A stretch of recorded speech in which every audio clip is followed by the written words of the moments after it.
to think of the self and the other and stuff is our idea of God as Trinity, and everything ultimately is derived from and patterns. Everything that follows the logos follows a sort of Trinitarian pattern. Everything being is communion. That's an Orthodox phrase from from all the church fathers, really, the Eastern ones, but also a book was written by Metropolitan Jean Zazoulas called Being as Communion, where being itself is communion, and that's because God, as the source, the fountain of the highest form of being, is Trinity. And by that, it doesn't mean that it actually, you used the term pure subjectivity earlier, and pure subjectivity is the phrase that Father Dumitru Staniloae, an Orthodox theologian, a brilliant writer, Romanian Orthodox man from the 20th century. That's the term he used to describe the Trinity, and it's a pure subjectivity precisely because it's not like the Aristotelian and the Islamic notions of God as a pure I thinking itself, because this has no content. In order to have content, in order to be objective in a way, there has to be a plurality of subjects. There has to be communion.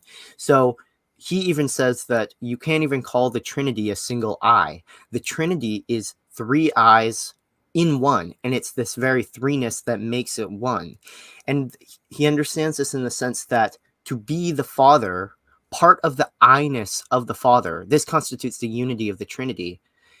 To be the I-ness of the Father, included within this I, is the Son, is knowledge of and love of the Son as the image of the Father, and the Spirit as well. So the I remains distinct of the Father, yet the I of the Father remains distinct, yet the I-ness of the Son and the Spirit is fully internal to it, so that it still remains distinct, yet there's a perfect unity. And this is what Staniloae calls pure subjectivity. And I think the human is the same, in the same sense that you cannot this is something I just realized, really, that I've been trying to determine what the subject is as the I, but I've been thinking in terms of I equals I, but that's not how the Christian and Trinitarian understanding of subjectivity works. Self-identity, I still think we can speak of self-identity if we need to be clear about what we mean here when we say that self-identity isn't self-relating. So self-identity is communion. You have identity in and through otherness. So I think that the subject itself, as you said, can only be understood in relation to the other. So as I was saying before, I think in terms of subjectivity, we need to understand that we are created archetypes or created things in the mind of God. And this is how we can understand ourselves in knowing the other, because we are constituted in and through the other. We have no existence outside of the other. And so I think that I believe the person you mentioned is an Islamic writer. That is that's a brilliant point. But I would also say that I would say the Christian paradigm has the best. We have the best framework for understanding this necessity of the other, because God himself is a quote unquote other to himself, not in the sense of otherness as negativity or something we can't grasp, but an otherness that is so perfectly united in their otherness that they can be three persons and yet one God. So I would just emphasize the Trinitarian element here, and the fact that from a Christian perspective, if we want to understand anything, but especially mankind as the image of God, we need to understand it in terms of the Trinity. Yeah, I think so. That was one of the things I used to struggle with when I used to be Muslim, was that a lot of the arguments against Christianity was the basic claim that, oh, Christianity doesn't they believe in God, but they have this, weird notion. They actually believe in 3 gods because of the Trinity and so on. But after I studied the Trinity for a while, what I realized the problem of thinking, I realized that there's a big problem in thinking this. And I see philosophers kind of running into this as well, is that it's hard for us to think of opposites or distinctions without negation. We cannot, and it's so funny to me because it's like, you can say, okay, the Father and the Son, they're completely opposite from each other, but they don't negate each other. And that is a very hard concept for people to kind of wrap their mind around, because instantly we want to negate through the opposite. Mm-hmm. We always want to negate through the opposite. And that's what I love about the Trinity, is that the Trinity doesn't do that. It's actually a very complex metaphysical system in terms of like, look, you can have difference, but you can have difference without negation. Mm-hmm. And that's what's beautiful about it. And so it maintains this wonderful balance between transcendence and immanence. Now, unfortunately for Islam, their theological paradigm actually is basically fully transcendent, and that's the problem. But it gets balanced with the esoteric side of Islam, which is what people have a problem with.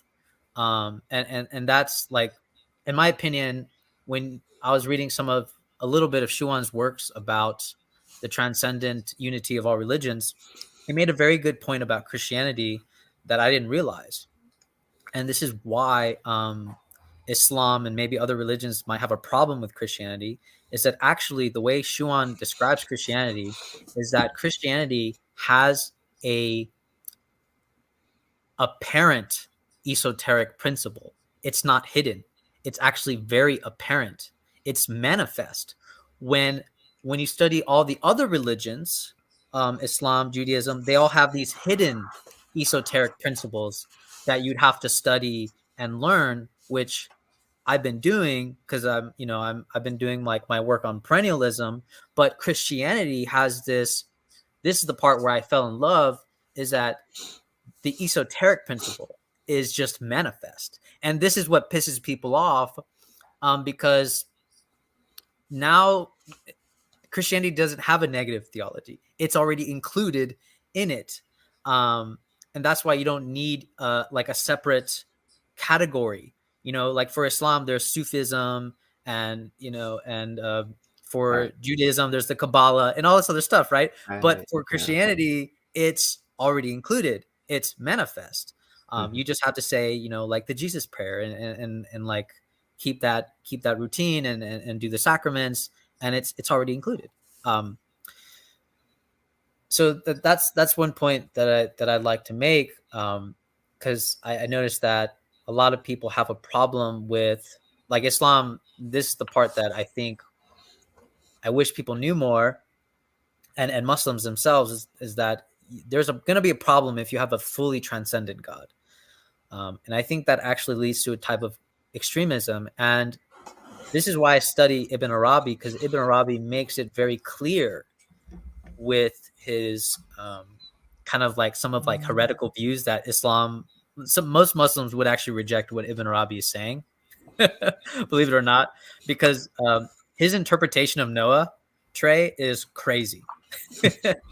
He's basically said that the sinners of the Noah's Ark that got flooded away, they were people that believed in the extreme immanence of God, and Noah was the person that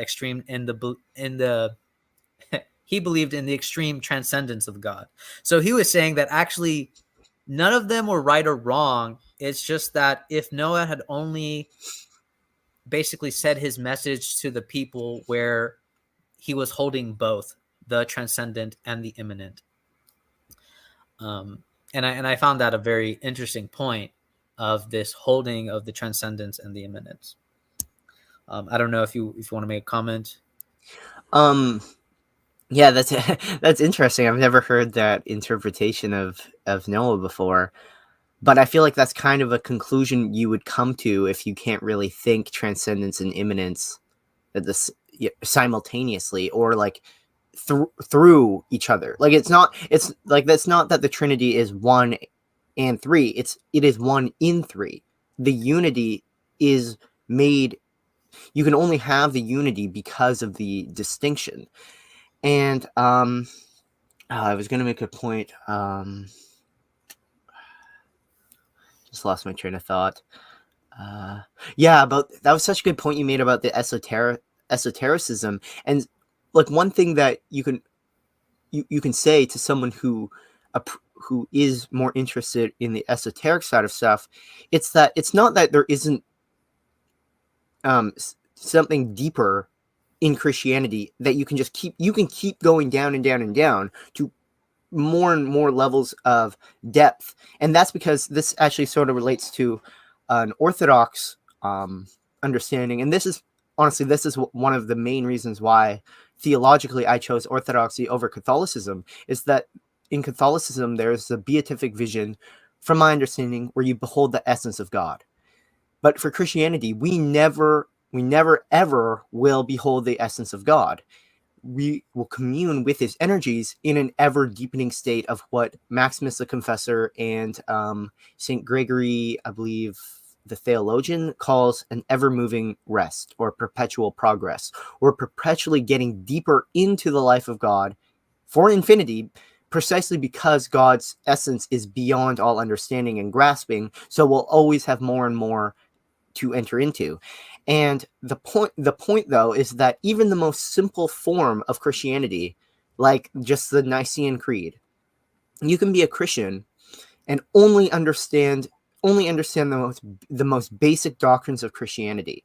You can live your Christian life, prayer, participate in the sacraments, and you will fundamentally you will be just as Christian as the person who has gone deep into the depths of the connections in the Bible and the richness of theology, precisely because the truth is both absolutely simple, is both very simple and complex at the same time. There's a unity here. The complexity is only revealing what is already within the simple formulas in a non-explicit way. So there is no division between the exoteric and the esoteric, in the sense that you cannot, for us, the exoteric already implies the esoteric, and it just needs to be revealed as already being there.